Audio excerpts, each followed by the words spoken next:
Direction la Côte d'Ivoire, troisième mandat du président sortant Alassane Dramane Ouattara. Voici la réaction clair-obscure de l'ONU qui craint. Pour plus de détails, après le générique.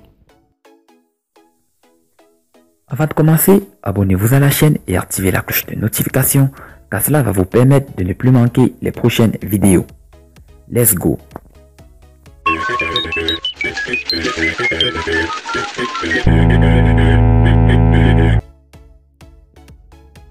Le représentant spécial du secrétaire général et chef du Bureau des Nations Unies pour l'Afrique de l'Ouest et le Sahel, Mohamed Chambas, a terminé ce dimanche 27 octobre 2020 sa mission préélectorale entamée le lundi 21 septembre à Abidjan. L'objectif de cette mission était de renouveler les soutiens des Nations Unies pour l'organisation d'une élection présidentielle pacifique, inclusive, transparente et crédible en Côte d'Ivoire le 31 octobre prochain, et d'encourager les parties prenantes à œuvrer ensemble en faveur de la paix et de la stabilité.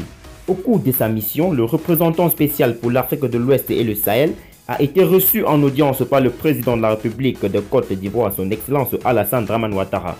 Il s'est entretenu avec le Premier ministre ainsi qu'avec les ministres en charge de l'administration et celui en charge de la sécurité et de la protection civile. Le représentant spécial a également eu des séances de travail avec le Conseil constitutionnel, la Commission électorale indépendante, le Conseil national des droits de l'homme, les candidats à l'élection présidentielle, les partis politiques ainsi que Monsieur le Président de l'ex-commission Dialogue Vérité et Réconciliation et des organisations de la société civile. Il a aussi rencontré le groupe informel des partenaires au développement ainsi que l'équipe pays des Nations Unies. Tout en félicitant les Ivoiriens pour leur effort pour la paix, le représentant spécial a réitéré son appel à tous les acteurs politiques pour qu'ils poursuivent leur engagement pour l'organisation d'une élection pacifique et inclusive dans le respect des droits de l'homme. À cet égard, il a noté la liberté provisoire des détenus le 23 septembre, un geste bienvenu et espère que d'autres mesures d'apaisement seront prises alors que le processus électoral se poursuit. Le représentant spécial appelle tous les acteurs politiques ivoiriens à rejeter l'usage des discours de haine, la violence et toute forme de sectarisme et à s'engager pour un processus électoral apaisé et un scrutin présidentiel pacifique.